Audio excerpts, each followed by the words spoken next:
5 conseils pour tourner la page. Bonjour à toutes et à tous, je me réjouis de vous retrouver pour cette nouvelle vidéo. Si vous ne me connaissez pas encore, je suis Bénédicte Anne, votre Love Coach depuis 2004. J'accompagne les hommes et les femmes qui souhaitent être heureux en amour, à attirer directement la personne de leurs rêves, de manière à ne pas y passer des années. Si vous ne l'avez pas déjà fait, je vous invite à vous abonner à ma chaîne, vous trouverez le lien ci-dessous, et à cliquer sur la cloche pour obtenir les notifications de mes prochaines vidéos. En effet, chaque matin je poste une nouvelle vidéo pour vous aider à maîtriser les nouvelles règles du jeu amoureux et à définir rapidement à qui vous avez affaire et si cette personne est celle avec laquelle vous pouvez envisager une longue, très longue et très belle histoire d'amour. Mais pour commencer, je vous invite à télécharger ma mini-formation offerte, Attire ton âme sœur et garde-la près de toi, qui va vous donner les premières règles à maîtriser.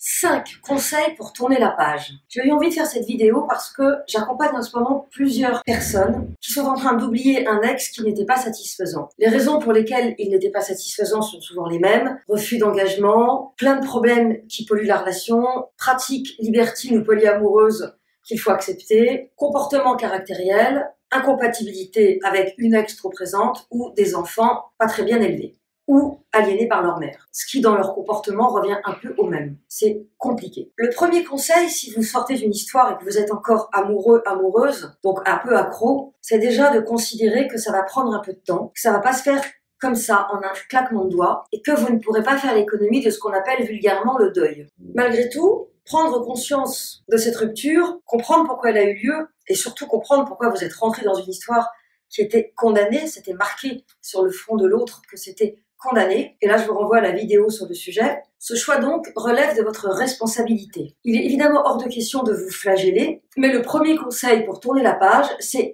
consiste à comprendre qu'il faudra un peu de temps et que vous avez une responsabilité dans le choix que vous avez fait. Là, ce sont vraiment les fondations, parce que plus vous allez mettre de la conscience sur ce choix névrotique, plus, comme disent les Belges, vous l'aurez facile de l'oublier. Mais si vous êtes en train de vous dire « Oh, je l'aimais, oh, c'était merveilleux », là, vous êtes mal barré. Donc, premier conseil, je prends conscience et j'assume que c'est une rupture.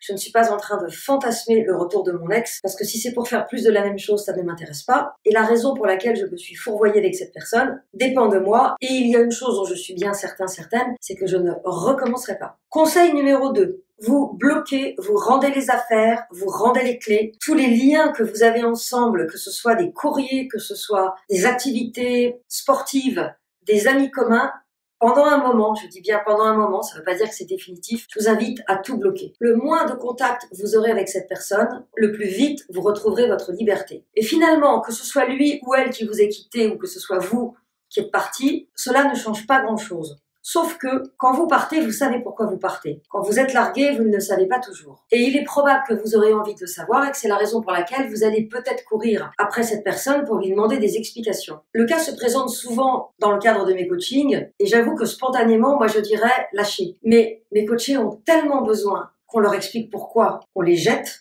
que parfois elles vont harceler leur ex-partenaire pour donner du sens, pour comprendre qu'elles ne sont pas si misérables que ça, et pour ne pas se sentir des Cosettes, #tu sers à rien. Et je sais très bien que j'ai beau vous dire de tout couper, vous ne le ferez pas. Par curiosité, parce que vous avez envie de savoir ce que l'autre va faire, parce que vous avez envie de savoir si l'autre va se manifester ou pas, parce que vous aurez envie de le challenger, ou parce que simplement, si vous êtes parti, ça vous fait du bien de savoir que l'autre finalement a toujours un crush pour vous. Les ruptures ne sont jamais simples, donc les règles que je vais vous proposer sont discutables évidemment, mais quand même, pour être passé par là, et j'ai écrit tout un chapitre sur la rupture parce que j'ai été larguée une fois dans ma vie et ça a été extrêmement violent. Je ne savais pas ce que c'était. Je parle d'une relation importante, je parle pas d'un truc qui a duré quelques semaines. Bon. Et ce que je rajouterais aujourd'hui avec la maturité, et qui est quand même une nuance importante, c'est que demander à quelqu'un de couper n'est pas possible. Et que parfois, il coûte plus cher de tout couper que d'être en lien avec l'autre. Et que si ça vous coûte plus cher de tout couper, n'hésitez pas une seconde à rester en lien. Et nous arrivons donc à la règle suivante, maîtriser le ping-pong de la rupture comme vous avez maîtrisé le ping-pong de la rencontre initiale. et ping-pong, et ping-pong. Dans la rupture, vous ne devez pas donner plus que l'autre. Si l'autre revient vers vous en force parce que vous l'avez quitté, évidemment, on n'est pas dans ce cas-là. Mais si vous regardez cette vidéo, c'est probablement que vous avez du mal à tourner la page, et quand on a du mal à tourner la page, c'est souvent qu'on n'a pas vraiment choisi cette rupture. Ou en tout cas qu'on y pensait, mais que l'autre l'a devancé. Dans ce cas-là, vous pouvez au moins réussir la rupture, c'est-à-dire ne pas vous mettre en position de l'appeler à 3 h du matin en disant j'arrive, ne pas vous pointer en bas de chez l'autre en sonnant à l'interphone et en disant je suis là, ouvre-moi. Et c'est là que vous avez la merveilleuse surprise de voir qu'il n'est pas tout seul, ou de voir qu'elle n'est pas là alors qu'il est 3 h du matin, ce qui revient au même. Je sais que certains d'entre vous l'ont fait et c'est assez violent, parce que ça vous met dans un mouvement, dans une espèce de fuite et d'hystérie qui ne va faire que conforter votre ressenti. Parce que si l'autre est là et vous accueille sans vous toucher, vous serez frustré. Si l'autre fait l'amour avec vous, ça vous remet une petite piqûre de rappel pour ne pas l'oublier. Si l'autre n'est pas là ou si l'autre n'est pas seul, votre estime de vous-même sera dans vos chaussettes. Le dernier point consiste à choisir l'attitude qui va être la bonne pour vous. Vous avez donc la possibilité de sortir beaucoup, d'oublier, de voir du monde, éventuellement de draguer, même si votre cœur n'y est pas, et encore moins votre bas-ventre, mais pour certaines personnes, sortir, oublier, c'est une bonne solution. Pour d'autres, elles se replient sur elles-mêmes, elles se terrent dans leur lit, elles pleurent toute la journée, ça peut durer quelque temps. Et les deux postures sont vraiment très personnelles. Avec ma personnalité, moi j'ai tendance à prôner l'action, mais j'ai vu de nombreuses coachées et de nombreux coachés qui étaient incapables de la moindre action. Donc quand on n'est pas capable d'une action, je vois pas trop l'intérêt de se forcer à faire quelque chose. En revanche, ce qui va vous aider dans la série Action, c'est le soutien de vos amis, le soutien de vos coachs, de vos psys. Mon expérience personnelle m'a amené, quand j'étais dans les affres de la post-rupture et de la dépendance affective, même si la relation était finie et que je le savais, il y avait encore du lien, de l'attachement. Ma stratégie donc a été d'appeler plusieurs thérapeutes que je connaissais et chaque jour j'en appelais un différent pour ne pas les saouler. Faites pareil avec vos amis et vous verrez si les amis sont de bons conseils.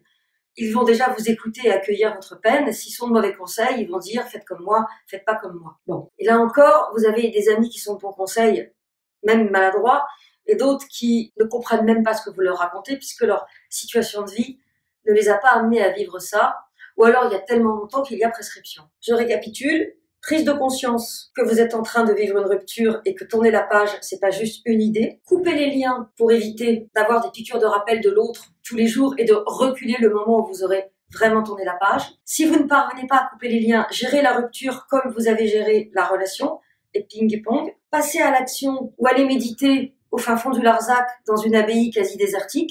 Et bien sûr, obtenir un soutien inconditionnel autour de vous. Et vous, est-ce que vous avez déjà essayé de tourner la page? Est-ce que vous avez éprouvé des difficultés à le faire? Est-ce que vous avez été accompagné? Comment avez-vous fait pour définitivement tourner cette page? Dites-le moi dans les commentaires, je serai ravie de vous répondre. Merci d'avoir regardé cette vidéo jusqu'au bout. Merci de la liker si elle vous a plu, de la partager si vous pensez qu'elle peut aider des personnes de votre environnement. N'oubliez pas de vous abonner à ma chaîne de façon à être informé de chaque vidéo que je poste. Et je peux vous dire qu'il y a beaucoup de contenu dans mes vidéos. Et à demain pour une nouvelle vidéo.